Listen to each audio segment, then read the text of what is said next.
Lagi nonton? Sekalian yuk support dakwah ini dengan infak. Sedikit dari kita, besar manfaatnya.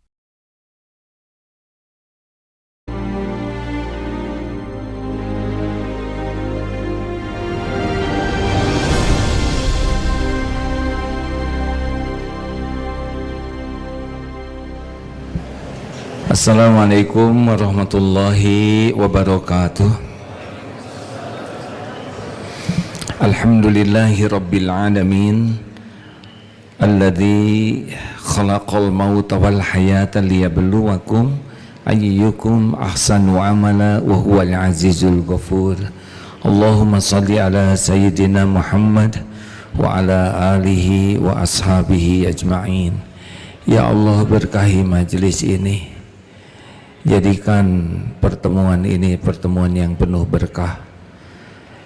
Jadikan pertemuan ini benar-benar Engkau kuatkan iman kami. Engkau beri ilmu yang manfaat. Engkau bersihkan hati kami. Engkau jadikan majelis ini membuat hidup kami warok, ya Allah. Hidup yang terpelihara. Dan jadikan pertemuan ini menjadi jalan sisa umur kami istiqomah. Dan akhir hayat kami husnul khotimah. Ya Allah, kami berlindung kepadamu dari tipu daya syaitan yang terkutuk, dari niat yang salah, dari ilmu yang tidak manfaat, dari amal yang tidak Engkau terima. Wahai yang maha menatap, kabulkan doa kami. Innaka antas sami'ul alim. Amin ya rabbal alamin. Hadirin, selain kita sibuk beramal, kita juga harus mewaspadai apa yang bisa menghilangkan amal-amal kita. Jangan sampai fokus kita menambah amal tanpa kita sadari ternyata kita juga punya perbuatan yang merusak amal-amal kita. Mungkin sudah mendengar tentang mujahid yang ketika dihisab dia yakin sekali jadi syuhada, tapi sesudah dihisab di akhirat Allah perlihatkan ternyata dia termasuk orang yang mencari kedudukan di sisi makhluk dengan amal-amalnya. Kadzab, dusta kamu ingin disebut pemberani, dan demikianlah orang-orang menyebutmu, dan akhirnya diseret ke neraka dalam keadaan tertelungkup. Bayangkan, tidak kurang kepeduliannya ke agama, tidak kurang perjuangannya, tidak kurang keberaniannya, tidak kurang pengorbanannya sampai mati, tidak kurang pengakuannya. Dia masih mengaku lillahi ta'ala, tapi sirna di sisi Allah karena syirik. Nah, mari kita bahas sekarang beberapa syirik di zaman modern ini.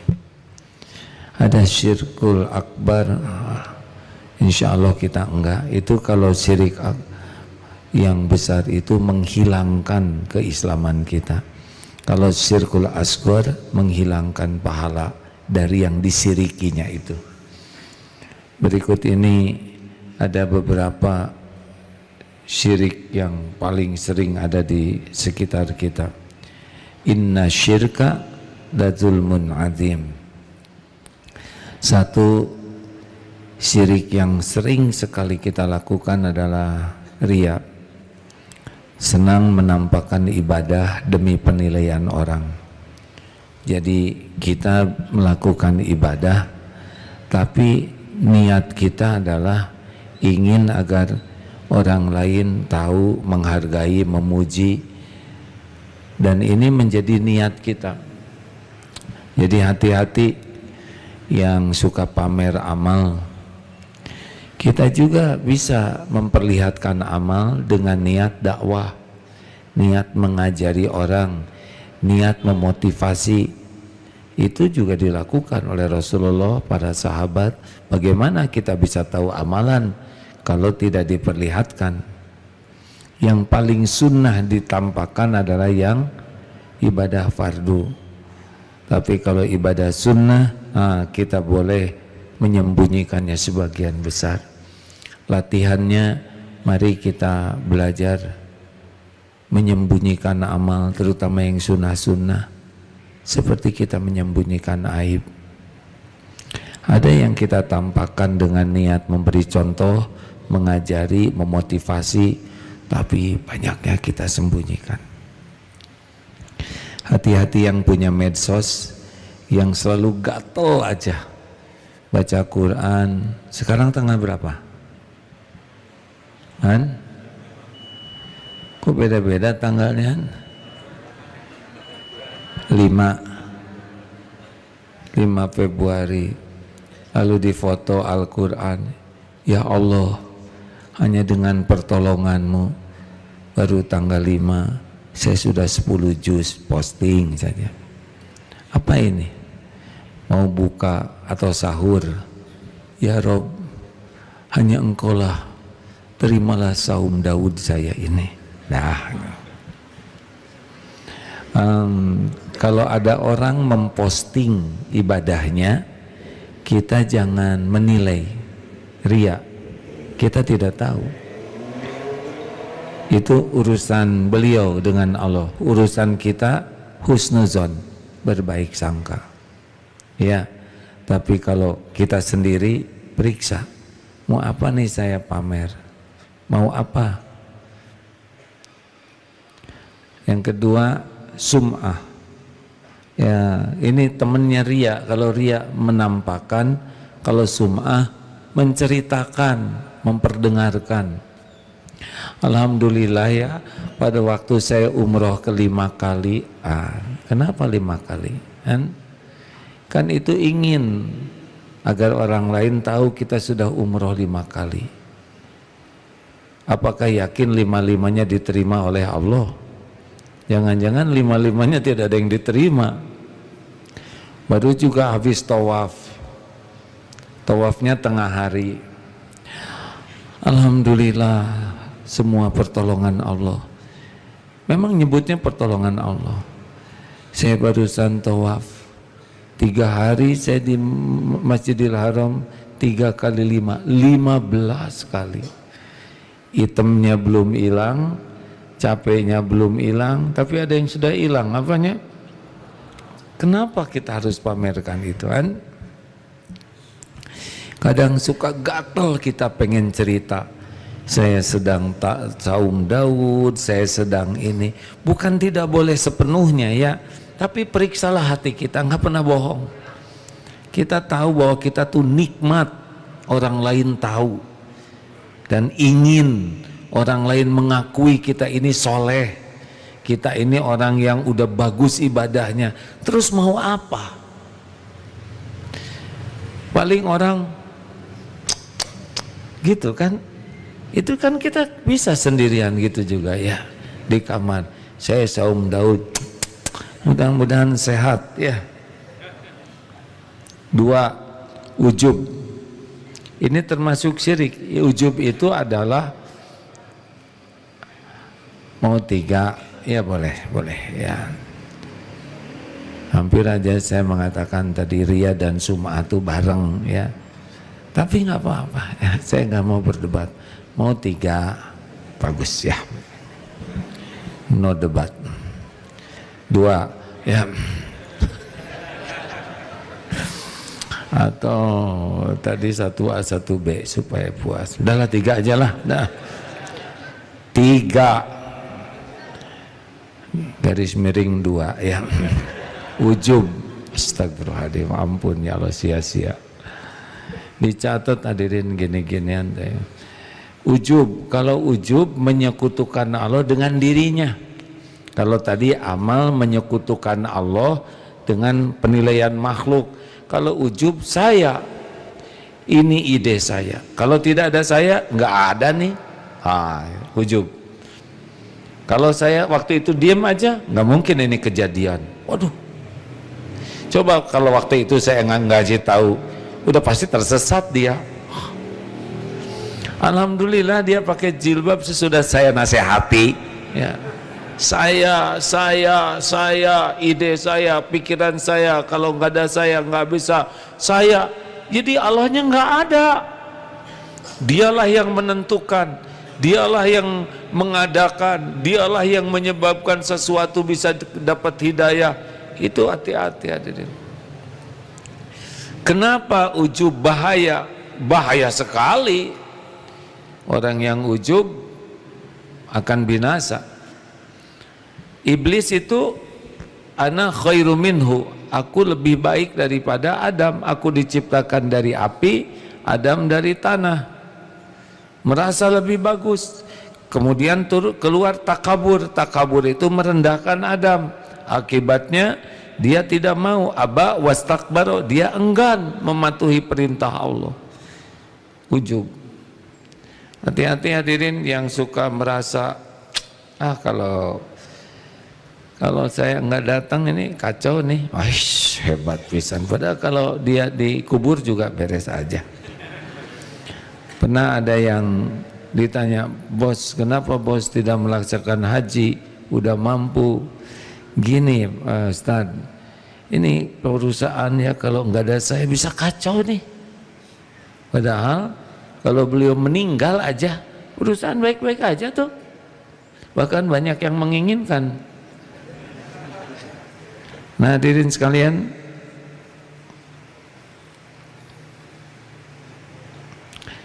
jadi ujub ini pendapat ulama ya. Maaf saya kumpulkan ini, maaf.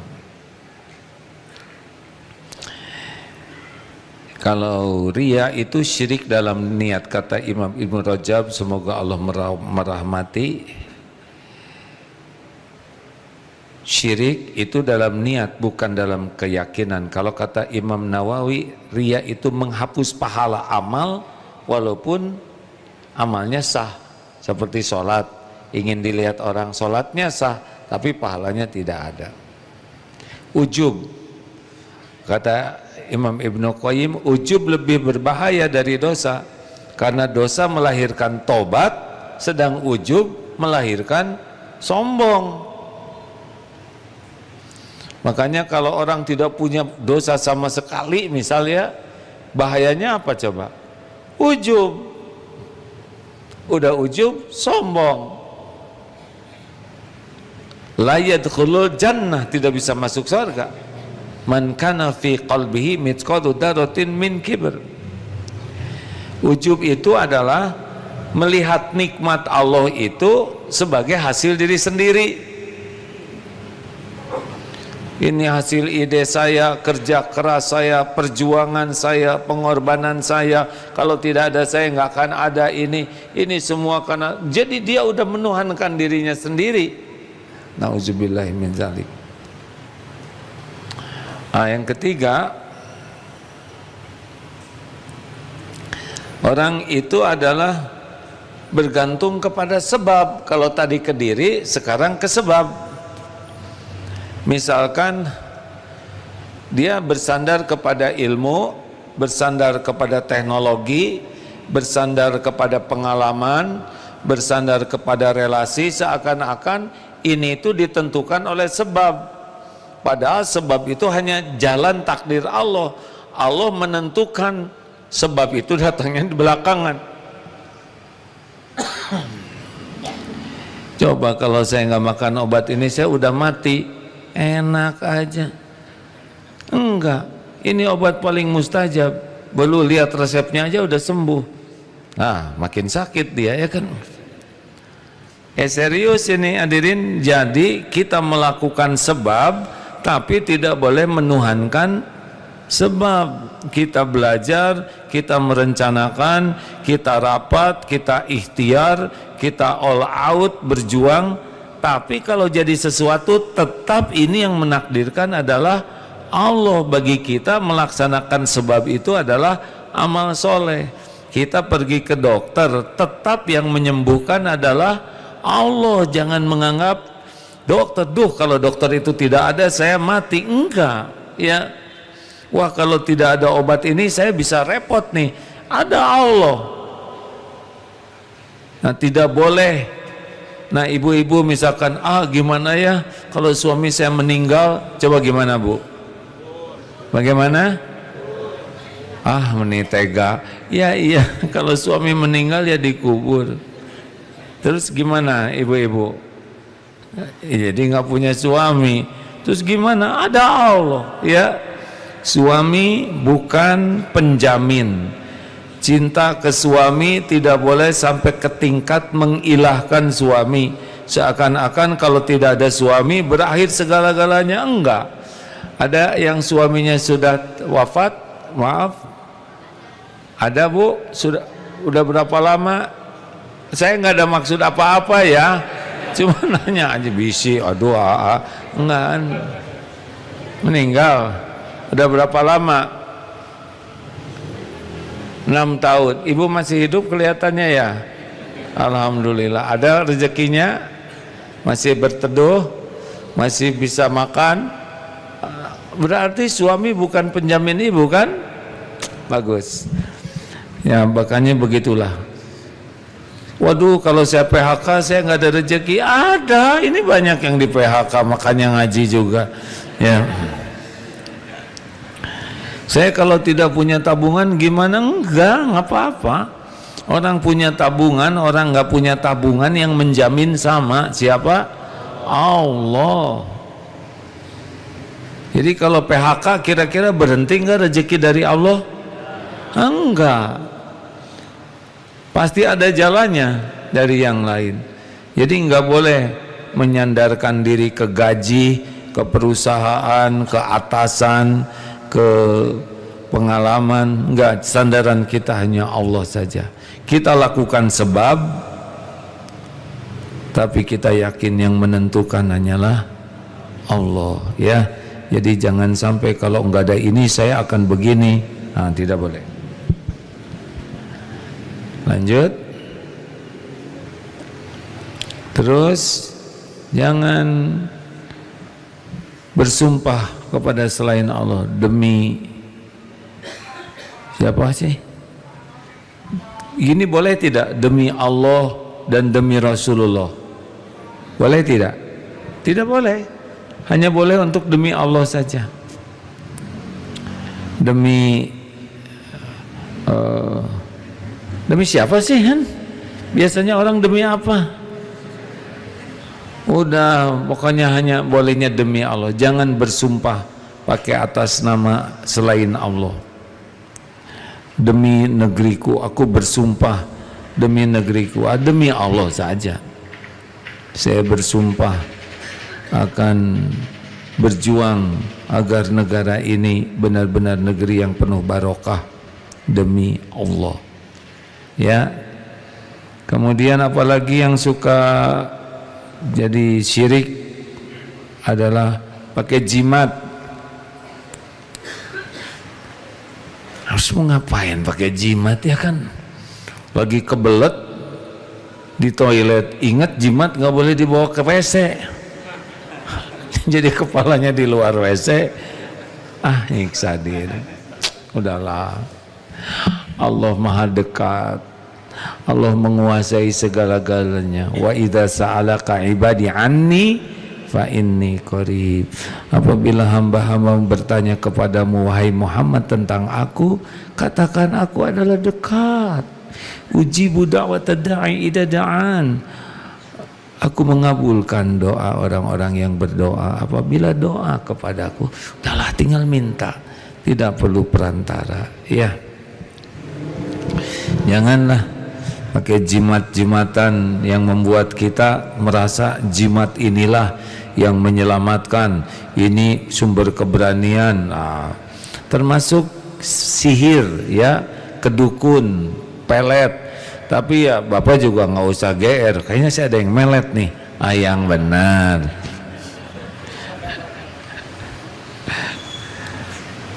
Nggak boleh datang ke dukun. Hanya 2 ya dukun yang boleh didatangi.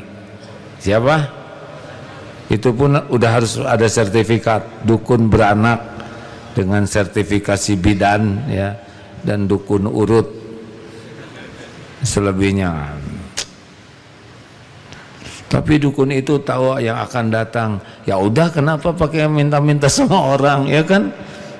Sendirian aja dukun kalau udah tahu yang akan datang. Dah, nggak usah datang ke dukun-dukun. Tidak, itu termasuk syirik. Berlindung kepada jin, misalkan, ini lembah ini harus punten eyang naon. Jangan ya. Seperti ada yang ke kuburan. Assalamualaikum. Pas ada yang lagi di belakang kuburan. Alah, ada yang nyebut kuburan. Waalaikumsalam. Wah, ada yang jawab, dia lari. Lalu yang nggak ada siapa-siapa, lari. Ini juga dua-duanya ngaco hadirin. Udahlah. Assalamualaikum, doa kepada ahli kubur boleh. Tapi kalau ke sebuah jalan harus melemparkan apa tuh? Uang, koin, punten eyang, nggak usah. Ada pohon beringin besar, udah baca ayat kursi saja. Udah kerepotan itu jin. Katanya ini kereta kencana ini, udah baca ayat kursi saja. Bisa pusing tuh jin yang ada di sana. Ya, jangan repot-repot. Allah penguasa langit dan bumi, semua jin itu makhluk Allah. Benar nggak sih? Ada suami istri yang ngobrol gini, kuntilanak laki perempuan? Hah? Bidan ngesot? Siapa lagi? Kalong wewe? Mau ngapain ngebahas ini hadirin? Semua jin itu makhluk ciptaan Allah, di dalam genggaman Allah. Nggak ada yang bisa membahayakan kita tanpa izin Allah. Berlindung saja ke pemiliknya, ke penguasanya. Tapi katanya di sana angker, pernah lihat nggak? Enggak, ya udah. Gimana kalau ada? Pernah lihat nggak? Enggak, ya udah, nggak usah. Kalau di kamar mandi ada yang main-main air gimana? Cuprak, udah suruh gosek. Sekalian gosek sana ya. Paling kedengar dilempar itunya, sikatnya. Udah. Kalau ada juga ya paling harusnya dia yang takut ke kita, betul tidak? Ini malah lagi bercermin, takut ada di belakang. Nyiksa diri, udah baca ayat kursi. A'udzubillahi minasyaitonirrajim. A'udzubillahi minasyaitonirrajim. Berlindung ke Allah. Ya. Setuju? Juga jangan ada pamali cecak jatuh, wah ya mah musibah. Itu mah cecak kepleset, kenapa jadi kita yang kena musibah? Ya tanda-tanda apa aja sih yang suka jadi ini? Potret. Kata, jangan bertiga di potretnya, nanti yang motret meninggal. Nah, kenapa kamu takut bertiga? Atau lift nggak ada nomor 4, ada kamar tidak ada nomor 13, nggak boleh kita percaya. Nggak apa-apa, 4 ya 4 ya. Halo, ini karena dia tidak mau ada angka 4, ini anaknya 5, anak ke-1, ke-3, kedua, ketiga, ini 3A kan. Baru 5, nyiksa diri. Enggak. Allah nggak dipengaruhi angka-angkaan kayak gitu, benar. Pas rumah nomor 3, pas absen nomor 13, aduh, nggak apa-apa 13, apa masalahnya dengan 13 kan? Hanya orang-orang yang percaya kepada yang tahayul. Terus gimana katanya zodiak, apa zodiak tuh? Aquarius yang jodohnya yang abses apa tuh? Ini bekal banyak hutang, wah ya mah. Yang satu lagi banyak duit, ini sesuka yang ngarang aja. Apa urusan kita dengan bintang-bintangan? Allah penguasa langit dan bumi, Jangan nikah hari Senin. Kalau bisa jangan Selasa. Rebo hati-hati, Kemis gawat. Terus jadi kapan nikahnya? Kalau bisa nikahnya Senin aja. Kenapa? Supaya lagi saum katanya. Ah, beda niat itu. Enggak boleh. Adik kakak, adik udah siap nikah. Aduh, jangan ngarung hal. Ngarung hal tahu? Ngelangkahin, nanti kakaknya nggak ada jodohnya. Masa kayak gitu sih? Kan? Yang ngatur jodoh siapa? Terus Allah ngasih jodoh ke yang ini duluan. Masa gara-gara ditakdirkan adiknya jodoh, kakaknya jadi nggak dikasih jodoh oleh Allah? Nggak nyambung sama sekali. Ujian aja itu. Mana yang paling siap? Nikahkan. Ada kejadian ya, kakaknya 2 belum nikah. Nah adik yang ini ibunya suaminya udah meninggal, anaknya 3 perempuan. Nah yang ternyata yang dilamar itu yang ketiga.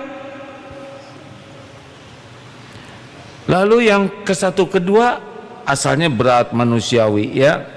Wah nanti tapi sesudah yakin, ini kan jodoh yang ngatur Allah. Saya ridho deh, sok nikah aja. Jangan berat hati. Kalau udah takdirnya jodoh jung. Yang adiknya yang kedua juga ridho, tahu tidak hasilnya. Adiknya nikah, yang kedua nikah, yang pertama juga dapat jodoh. Hanya ibunya yang bagian ngedoain ya. Karena sudah senior juga. Padahal ibunya sangat ridho tuh anak-anaknya nikah. Ini serius hadirin ya, jangan kelenak-kelenik kayak gini. Kalau mau jalan keluar harus kaki diangkat sebelah, kemudian gimana tahan napas 3 menit atau nggak jadi perginya. Dia kelenger. Wah, mau keluar dari rumah bismillahi tawakkaltu 'alallahi la haula wala quwwata illa billah.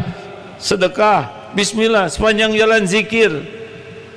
Sempurnakan, pakai safety belt, naik motor pakai helm, udah ditakdirkan apapun udah pasti terbaik lah. Niat baik, caranya benar, doa optimal, sedekah juga, sepanjang jalan zikir. Toh nanti kecelakaan terus meninggal gak ada masalah. Itu udah memang waktunya. Mikir.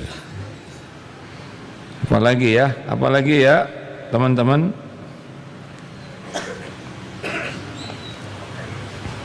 Apa? Suara toke. Emang kenapa suara toke? Tuh ceritain kenapa suara toke. Saya rada kurang pengetahuan nih. Toke gitu artinya apa? Artinya toke bersuara kan? Apa sih suka ditafsirkan apa suara toke? Hantu? Oh iya? Yang benar. Oh, udah. Toke itu lagi bertasbih dengan caranya. Enak begitu? Ada lagi apa? Burung hantu.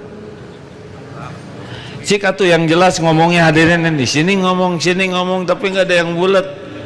Apa Ustad? Apa? Kena tai burung. Terus jadi gimana? Ayo Ustad jelaskan Ustad, jangan bersembunyi di balik kursi. Kena tai burung. Terus jadi gimana? Wallahualam, cuman pernah dengar katanya akan kena sial. Burung apa dulu ya kan? Kalau burung unta ya rada berat itu ya. Nah, udahlah, itu mah rezeki dia aja. Sekarang misalkan kita kena kotoran burung, misal ya, itu izin Allah bukan? Kan pernah diceritakan ada yang sedang umroh pulang dari masjid selesai duha kena kotoran burung merpati di sini nih, di keningnya. Beliau langsung nangis, pulang ke hotel, ganti mukena, bersih-bersih, balik lagi ke masjid, terus sholat banyak, bertobat. Ibu, kenapa sampai segini sedihnya? Saya kena kotoran merpati. Terus apa hubungannya dengan nangis terseduh-seduh? Ini kotoran merpati kena kening. Demi Allah bukan kebetulan. Ini bukan sederhana. Ini lapangan segini luas, kepala saya segini kecil. Bagaimana bisa ke sini kalau nggak diatur Allah? Benar? Kan tinggal ke situ, ke situ. Ini susah loh hadirin. Kena kotoran merpati itu, pertama lintasan harus sama. Iya kan? Merpati di sana, kita di sini nggak kena. Yang kedua, kecepatan merpati terbang dan kecepatan ibu jalan harus berimbang. Terlalu cepat nggak kena, terlalu pelan ketinggalan. Jadi harus ngepas ngepaknya itu. Yang ketiga, sudut kemiringan. Ini fisika nih, sudut elevasi ya.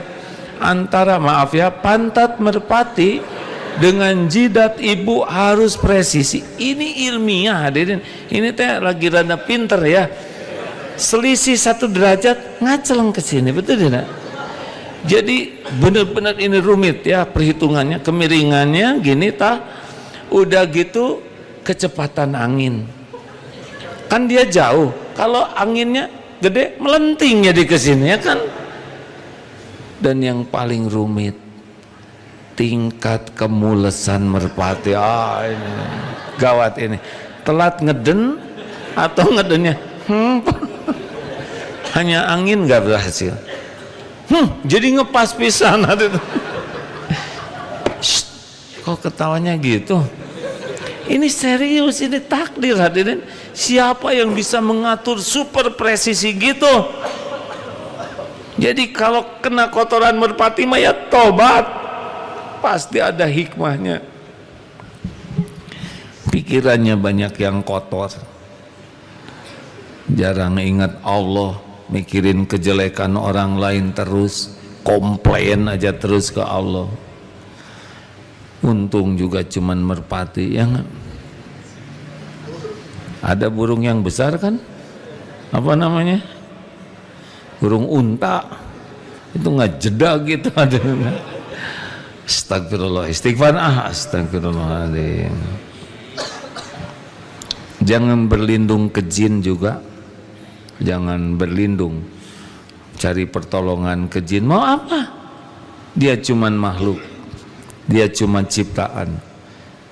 Wah, kita bala tentara jin, enggak ada perlunya. Ya, beda frekuensi dengan kita. Itu jin gaib, kita punya dunia sendiri. Begitulah. Lalu atas kehendak Allah dan kehendakmu itu juga tidak boleh. Pakai dan. Ini atas pertolongan Allah dan pertolongan tetangga kita. Nah, dan itu sudah memberikan tandingan kepada Allah. Tidak ada. Yang ada cuma satu, penguasa takdir adalah Allah Subhanahu wa ta'ala. Termasuk STI ya, ikatan suami takut istri, hati-hati bisa syirik nih. Demi istri sampai lagi sholat fardu, aduh panggilan istriku. Nah, udah. Tenang saja, Bu, Pak, Pak, jangan takut, jangan terlalu takut ke atasan. Atasan cuman makhluk biasa. Jangan takut ke makhluk sampai kita mengkhianati Allah karena makhluk. Ya, benar ada kenyataan seperti yang di zaman Rasulullah pun ya, siksaan-siksaan. Tapi hati kita harus yakin bahwa terjadinya kepahitan ini pun dengan izin Allah dan pasti ada kebaikan. Jangan sampai harap dan takut ke makhluk yang menjadikan kita mengabdi kepada makhluk.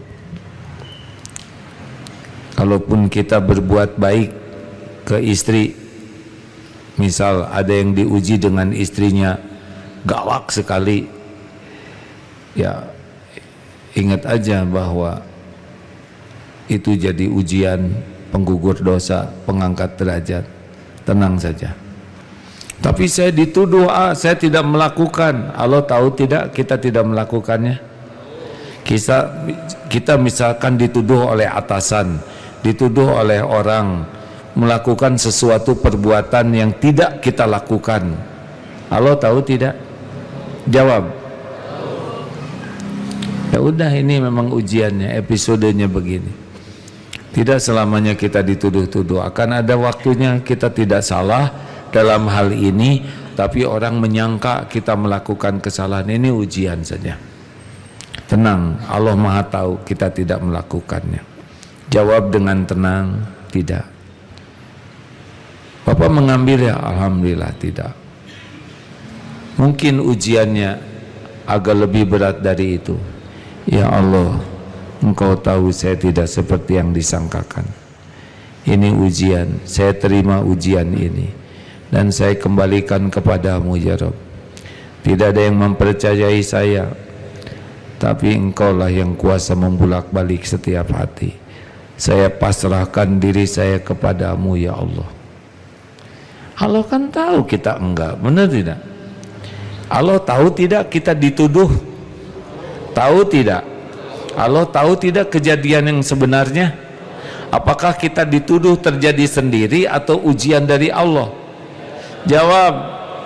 Ya, ujian. Kira-kira kenapa?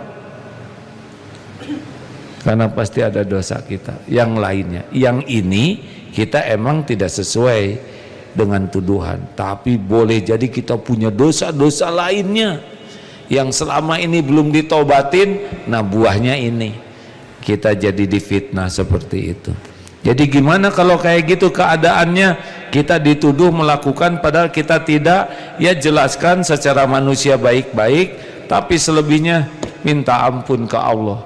Karena sangat boleh jadi Allah menguji kita dituduh karena ada dosa kita yang belum kita tobatin. Mungkin kita dulu pernah memfitnah orang, pernah nyakitin orang dari mulai zaman baligh. Misalkan lagi di pengajian, kita nggak kuat buang angin, ya, terus orang bau, terus kita juga bau naon ya, kita ikut merasa teraniaya, padahal dia sendiri yang menzolimi. Terus kebetulan ada kakek-kakek lagi ngantuk, jadi semua menyangka kakek-kakek itu, dah kakek tenang, udah lagi tidur ya. Allah tahu tidak? Fitnah keji ini bisa balik. Tobat hadirin yang suka jahil-jahil kayak gitu. Dulu waktu SMA,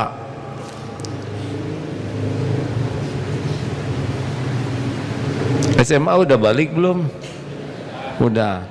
Pernah suatu saat kami lagi mau berenang, sepertinya lucu, ada seorang teman ini jangan jadi inspirasi ya. Dia waktu istirahat nggak keluar, kami main keluar. Zaman SMA dulu lah, tahun 80-an. Pas habis istirahat mau olahraga berenang, waktu itu di sentrum. Pas ganti pakaian, alah kenapa celana renang begini? Ternyata nggak ada talinya. Ternyata teman-teman juga sama, pada pegang celana semua begini. Kamane ya talin? Cuma dia yang berenang sendiri. Itu dicatat tuh hadirin. Pasti ada balasannya. Itu harus minta maaf itu. Walaupun itu zaman SMA sepertinya culun-culun, tapi itu ada catatannya. Harus minta maaf. Bagaimana itu kejadian kepada saya zaman dulu? Maafkan. Kalau kita yang jadi korban, maafkan. Tapi saya jadi malu, maafkan. maafkan. Pokoknya kalau orang gitu ke kita, maafkan. Percuma, diingat-ingat juga udah lewat zamannya. Tapi dia dulu menyatakan cinta kepadaku, tapi ternyata dia malah nikahnya sama orang lain. Saya sakit hati. Maafkan. Namanya juga bukan jodoh. Saudara bagian dicintai, tapi yang lain yang dinikahi. Kok apes begini ya? Maafkan. Emang ujiannya begitu. Tapi dia ngemplang ini utang. Bagaimana? Kalau dia ngutang, maafkan atau gimana nih? Tagih tapi nggak usah dendam, ya. Nggak usah pakai dendam. Tagih baik-baik yang sopan. Izin Allah bukan? Ada orang pinjam uang ke kita dan nggak bayar? Jawab. Ujian bukan? Jadi gimana dong? Sabar atau syukur? Syabur lagi yang betul. Dengar, ini diulang ya. Karena pas kebenaran menimpa saya juga, jadi rada menjiwai nih. Kalau orang janji bayar utang, pada waktunya dia tidak bayar, ya. Satu, kita harus syukur, bukan kita yang jadi dia. Jelas? Untung kita bagian ngutangin, bukan bagian berhutang. Mana yang lebih menderita? Yang berhutang, yang bekal bohong yang berhutang, yang tidak nepatin janji, yang gampang janji tidak ditepati yang berhutang. Kemudian hidupnya pasti nyesek terus-terusan, malu, dunia jadi sempit, susah tidur, nggak enak makan. Kita syukur, bukan kita yang jadi dia. Dua, apa? Bagaimana, santri? Yang kedua, apa? Yang kedua, kita tetap harus berbuat baik. Kita berempati, ya. Orang ini pasti menderita sekali. Jangan sampai kelakuan kita, akhlak jadi turun, karena ini ujian. Tetap walaupun kita nagih dengan cara-cara yang sopan, terhormat, jangan sampai jadi zolim, menghina, mencaci, merendahkan, karena itu hanya menyakiti, betul tidak? Hanya muas-muaskan hati kita. Padahal aslinya kalau kita benci kepada dia, yang menderita siapa? Kita. Apalagi yang harus kita lakukan selain nagih dengan baik-baik? Tobat. Jangan-jangan ini menimpa karena ada dosa kita nih. Mungkin waktu kita ujub, kita merasa aman dengan uang ini. Saya niat pinjamkan ini ke sana dengan harapan dapat bunga, dapat apa, ya, dengan harapan kita dapat lebihan-lebihan yang sebetulnya tidak sesuai syariat. Atau kita merasa uang inilah yang akan menjamin kehidupan saya, jadi sudah menuhankan uang, menuhankan tabungan. Istighfar. Lalu apalagi? Doakan kebaikan yang tulus. Doanya, ya Allah, saudara kami yang berhutang ini, sehatkan, kuatkan imannya, berikan jalan keluar dari masalahnya, agar semua hutang-hutangnya kepada siapapun bisa dilunasi. Dia saudara saya, ya Allah, sama-sama hamba-Mu, sama-sama bersujud padamu.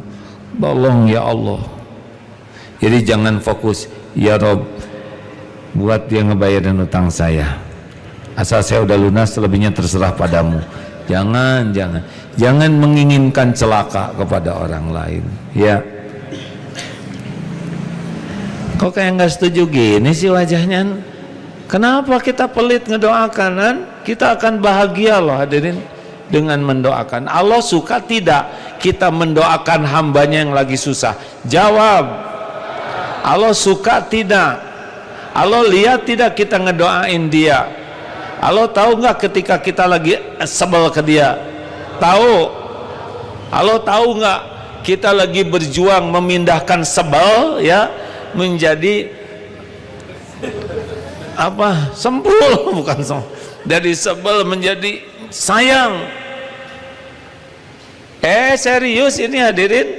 Allah kan ngelihat apa yang kita lakukan, pikiran kita, ucapan kita, hati kita, perjuangan kita mengubah dari benci kepada tidak benci, kepada sayang, kepada ngedoakan. Emang orang bisa bayar hutang ke kita tanpa izin Allah? Jawab. Nggak usah pakai debt collector. Boleh nggak pakai pengacara? Boleh, tapi tetap untuk cara yang baik-baik ya. Jangan lupa hanya dengan izin Allah hutang kita bisa dibayar. Walau dia punya, kalau nggak ditakdirkan nggak juga balik ke kita. Minta tolong ke Allah. Ini dari bab syirik jadi ke hutang nih hadirin. Nggak apa-apalah ya. Karena ini hal-hal yang sering terjadi dalam keseharian. Kita sering menganggap dengan begini dia pasti begitu. Enggak. Hanya Allah yang menguasai takdir. Walau diancam, kalau enggak aja. Allah yang membulak-balik hati. Allah yang membuat urusan jadi lapang dan sempit, sempit dan lapang. Masya Allah. Jangan bersandar kepada ikhtiar. Jangan hilangkan kemuliaan akhlak kita ketika diuji seperti ini ya. Setuju? Tagih utang tapi maafkan. Dia udah janji ya, maafkanlah ya. Doakan supaya dia mampu. Ada yang mau ditambahkan Ustaz? Penting tidak hal-hal seperti ini? Saya ingin sekali kita punya sifat wal afina anin nas, maafkan. Dia menghina, gimana? Jawab. Dia ngejelek-jelekin kita, gimana? Maafkan. Dia ngebuka aib kita, bagaimana? Maafkan.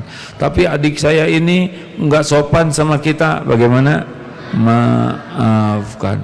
Ini kakak saya ini nyuruh saya terus, bagaimana? Maafkan. Itu dulu dia bagaimana? Orang tua maafkan sepenuh hati. Nggak ada cerita kita dendam sakit hati ke orang tua, nggak ada. Atasan maafkan, tetangga maaf. Kalau kita jadi pemaaf yang benar-benar karena Allah, lihat saja hidup kita lebih lapang, lebih tenang, lebih nyaman, lebih ringan. Ini itu lega. Kalau kita benci ke orang, dendam ke orang, kita lagi merusak diri kita sendiri. Kita sering beranggapan kalau kita dendam maka dia sengsara. Enggak, dia mah tetap pules lagi makan lotek ya. Yang sengsara, kita ingat perumpamaannya, kalau kita dendam ke orang, kita seperti megang bara api, perasaan kita, dia yang kepanasan, yang terjadi adalah tangan kita yang gosong. Maafkan. Mau hidup seperti itu? Enak tidak nih kira-kira? Tuh kan gak ada yang jawab, saya maafkan. Terima kasih hadirin sekalian. Insya Allah semoga ada umur kita jumpa lagi. Jangan lupa tanggal berapa kita akan mabit lagi. 28 Februari hari Sabtu malam Ahad itu sudah Ramadan ya. Sebelum Ramadan maafin semua orang ya. Mau? Nggak ada lagi nyimpen dendam, benci, sakit, nggak ada. Wal afina anin nas, ciri orang yang bertakwa. Mari kita bersedekah sebelum kita tutup dengan doa dan sambil membaca Quran ya. Allah Maha melihat, Maha menyaksikan. Al-Fatihah. أعوذ بالله من الشيطان الرجيم بسم الله الرحمن الرحيم الحمد لله رب العالمين الرحمن الرحيم مالك يوم الدين إياك نعبد وإياك نستعين اهدنا الصراط المستقيم صراط الذين أنعمت عليهم غير المغضوب عليهم ولا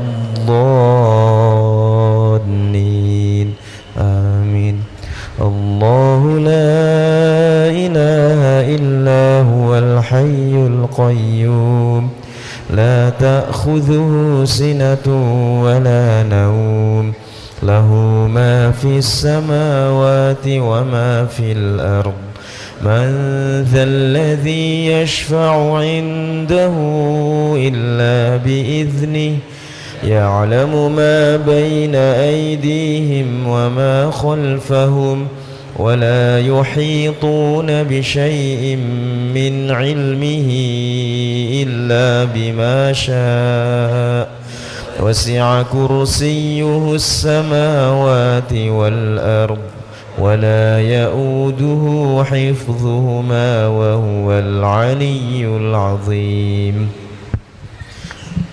Hadirin, sebelum kita tutup, saya khawatir ada yang belum tuntas memaafkan. Ini ada yang tertinggal ya, tapi ada juga yang ada batas yang harus kita tegakkan keadilan. Kepada siapa? Satu, kepada yang terus mengulang-ulang kezolimannya. Nah, ini harus ada tindakan lain ya. Kelembutan tidak cukup, tapi harus ada tegas dalam keadilan. Yang kedua, kalau pemaafan kita membuat dia semakin berani menjadi-jadi, maka harus ada tindakan lain yang membuat dia tidak menjadi-jadi.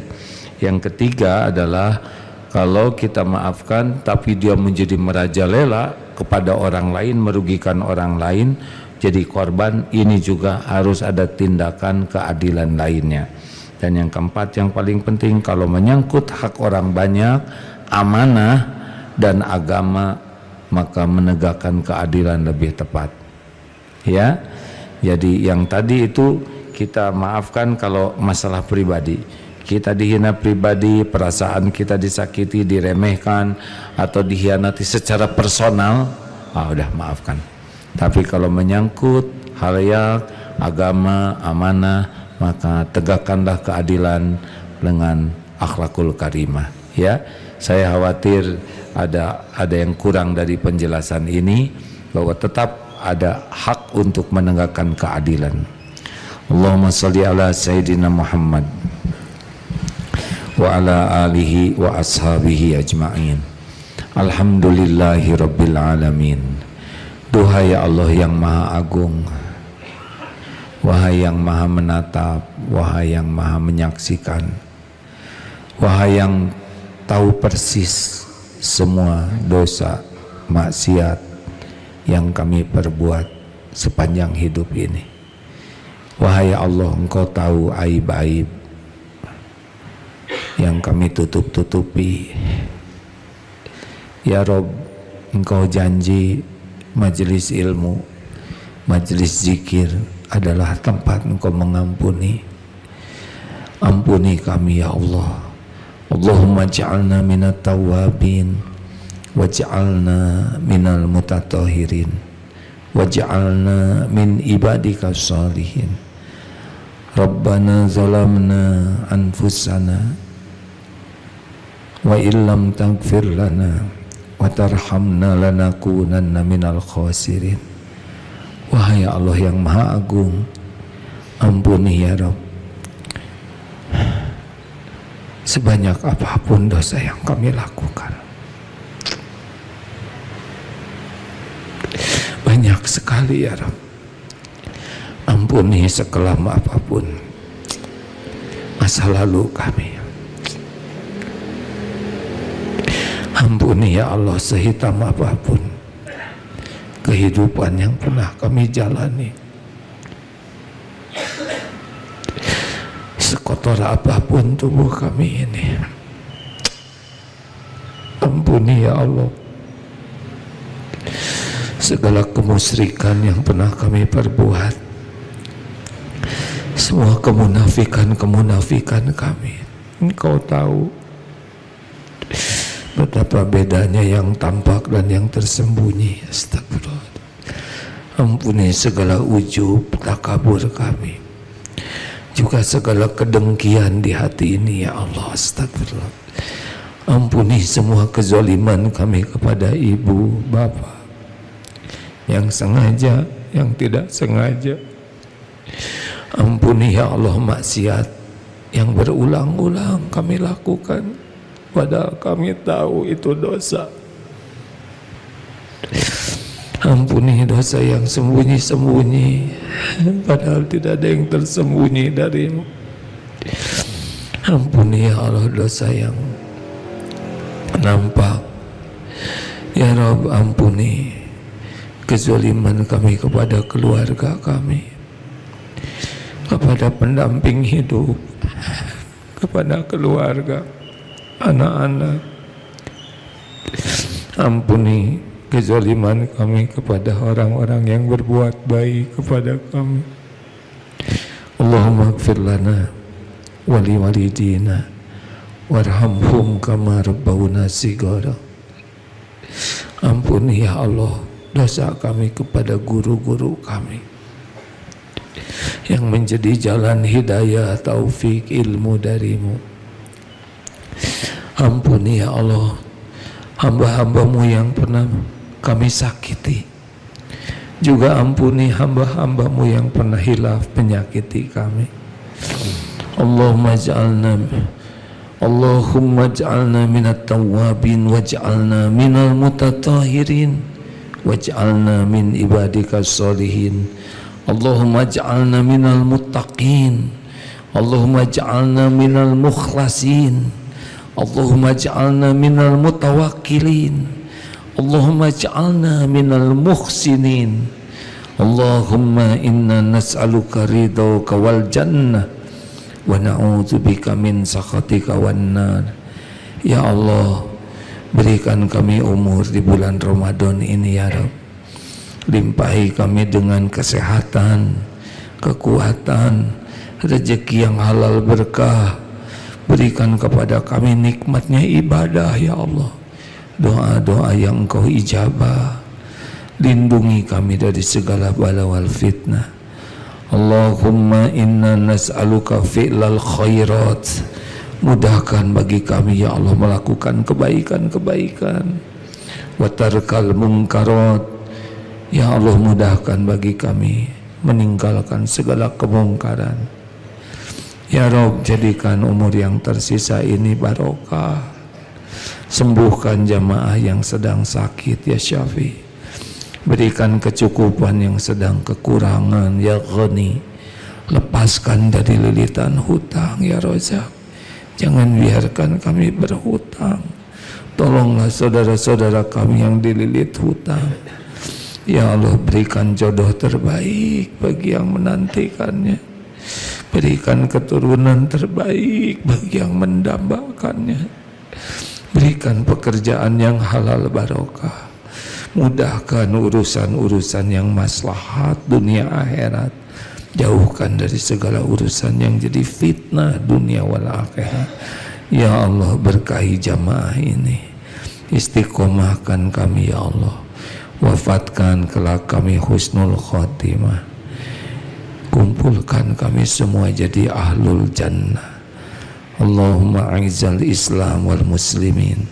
Allahumma ansur ikhwanana fi Filistin wa fi kulli makan. Tolong jua saudara kami yang ditimpa musibah ya Allah. Hibur hatinya dengan iman yang sempurna. Gantikan setiap kehilangan dengan yang lebih baik. Angkat derajatnya ya Allah. Berikan ganjaran sempurna ya Arhamar Rahimin. Rabbana atina fid dunya hasanah wa fil akhirati hasanah wa qina azabannar. Subhana rabbika rabbil izzati amma yasifun. Wassalamun alal mursalin walhamdulillah. Ya Allah, terima kasih ya. Hadirin, teruslah berzikir dimanapun kapanpun, karena tempat yang kita injak, kita duduki pada waktu zikir nanti di akhirat akan bersaksi. Zikirlah sebanyak-banyaknya, insya Allah akan bersaksi. Terima kasih. Subhanakallahumma bihamdik, asyhadu alla ilaha illa anta, astaghfiruka wa atubu ilaik. Assalamualaikum warahmatullahi wabarakatuh.